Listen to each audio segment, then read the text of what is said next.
참 예수님, 가톨릭의 교리소 10분 교리 시간입니다.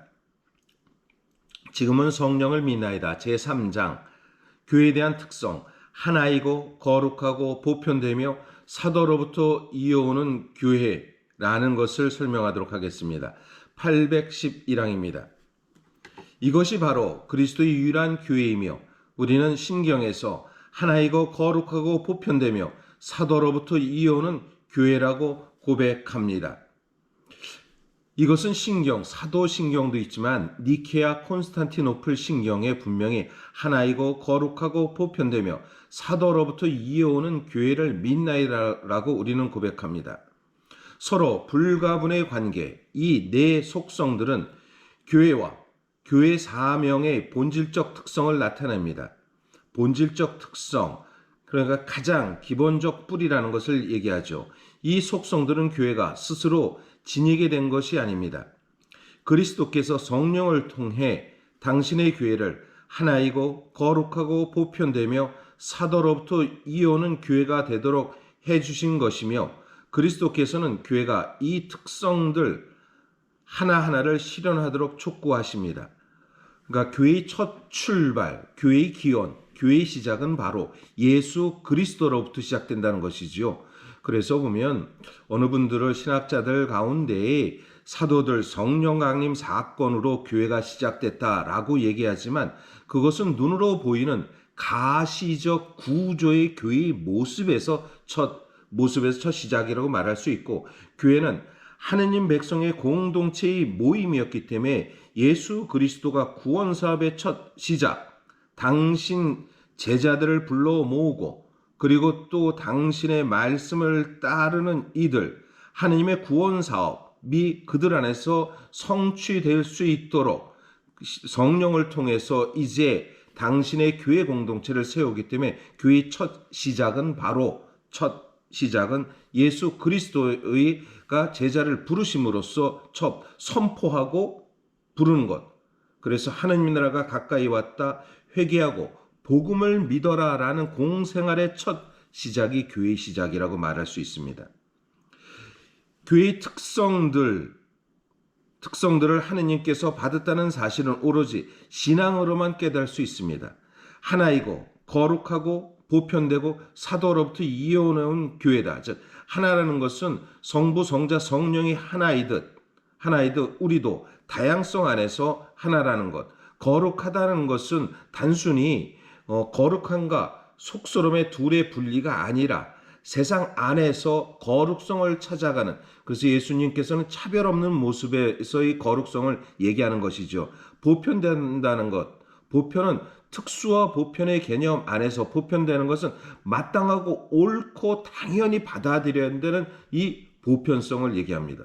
소위 말하면 우리가 상식적이다라고 얘기하는 것들은 바로 보편적이라고 또 말할 수 있는 것이죠. 사도로부터 이어내려와졌다는 것은 정통성입니다. 그 뿌리는 예수님의 가르침이 사도로부터, 그리고 그 제자들 교회의 공동체 안에서 사도들을 끊임없이 이어져 내려왔다라는 사도로부터 내려온 교회라는 것을 얘기하는 것입니다. 그런데 역사를 통해 드러난 이 특성들은 인간의 이성에 설득력을 지닌 명백한 표지이기도 합니다. 교회의 거룩함과 보편적 일치와 확고한 안정성은 그 자체가 교회에 대한 위대하고 영원한 신뢰의 동기가 되며 하느님께서 교회에 사명을 주셨다는 부인할 수 없는 증거가 되는 것입니다. 눈으로 드러난 모습이지요. 우리가 보면 교회의 거룩함과 보편적 일치, 지금까지 교회가 꾸준히 교회의 모습을 보여줬다는 것은 그 안에 교회의 참된 그 진리, 참된 성령의 활동이 있다는 것. 그럼 이제 교회는 하나이다라는 그 부분, 교회의 일체의 거룩입니다. 813항입니다. 교회는 그 기원상 하나입니다. 이 신비의 최고 표본과 최고 원리는 삼위의 일치, 곧 성령 안에서 아버지와 아들이 하나가 되는 한 분이신 하느님의 일치입니다. 성부, 성자, 성령, 그 안에서 하나인 것, 교회는 그 설립자로 하나입니다. 즉 교회의 설립자는 한 분이신 하느님께서 설립했다. 눈으로 드러난 것은 하느님은 바로 우리 주님 예수 그리스도라고 말할 수 있습니다. 그래서 강생하신 성자께서는 평화의 임금으로서 당신 십자가를 통하여 모든 사람을 하느님과 화해시키시고 한 백성, 한 몸 안에서 당신 한 몸 안에서 모든 사람의 일치를 회복시키셨습니다. 교회는 그 영혼의 하나입니다. 영혼 즉 믿는 이들 안에 살아계신 성령께서는 온 교회를 가득 채우시고 다스리시어 신자들의 저 놀라운 친교를 이루시고 모든 일을 그리스도 안에서 깊이 결합시키시어 교회의 일체의 원리가 되십니다. 믿는 이들 안에 살아계신 성령께서 우리가 성령이라는 것은 우리 각자 세례 성사를 통해서 부여된 하느님의 선물, 하느님의 어떠한 은사, 고귀한 은혜의 은총의 선물로서 있는 성령의 현존. 만약에 우리 자신이 성령이 없다면 그것은 어떻게 보면 껍데기일 뿐입니다. 그러나 우리가 성령이 있다, 우리 안에 성령이 살아있다라는 것은 무슨 성령으로 그 얘기가 절대 아닙니다. 그 안에는 바로 우리 안에 믿음을 가지는 즉 하느님을 알 수 있는 지혜가 바로 성령의 현존이라고 말할 수 있습니다. 그 안에 교회 안에서의 그 일체의 원리도 그 안에 있다라는 것을 이야기합니다. 그러므로 교회는 바로 본질상 하나라는 것을 얘기합니다. 알렉산드리아 교부 알렉산드리아 클레멘스는 이런 말씀을 합니다. 이 얼마나 놀라운 신비입니까? 우주의 아버지 한 분만 계시고 우주의 말씀도 한 분만 계시며 또한 어디에서나 동일하신 성령도 한 분만 계십니다. 그리고 어머니이신 동정녀 한 분만 계시는데 나는 그분을 교회라고 부릅니다. 어머니이신 그분이 바로 우리의 그래서 교회의 특성, 교회의 또 최고 목적은 어머니의 교회라는 이야기도 하게 되는 것입니다. 나중에 교회 연정에 그런 말씀이 있고요. 814항 하나의 교회는 그 기원으로부터 이미 풍부한 다양성과 더불어 나타납니다.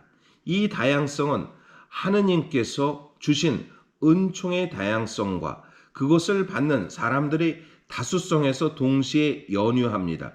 은총의 다양성, 많은 이들의 그것을 받아들일 때에 바로 그 다양성, 모든 이들이 다양하다. 각자 개별체. 그래서 보면요. 하느님의 창조물, 즉 하느님께서 우리 인간을 창조하실 때 모든 창조물은 모퉁이가 없다 그럽니다. 각이 없다 그럽니다. 모든 창조물은 우리가 다 골절, 다 이렇게 둥근 모습으로 모든 것이 둥글둥글하게 하느님의 창조물은 모든 것이 부드럽다, 둥글다, 그리고 또 유한하다라는 것을 이야기합니다. 그러니까 아주 다양하다. 인간의 모습에 동일한 인간은 한 명도 없죠. 다 다른 쌍둥이도 그 모습이 다르다고 이렇게 이야기합니다. 차이가. 그래서 부모는 쌍둥이의 자식을 알 수 있다라고 얘기하잖아요. 하느님 백성의 그 단일성에 다양한 민족과 문화들이 합류합니다.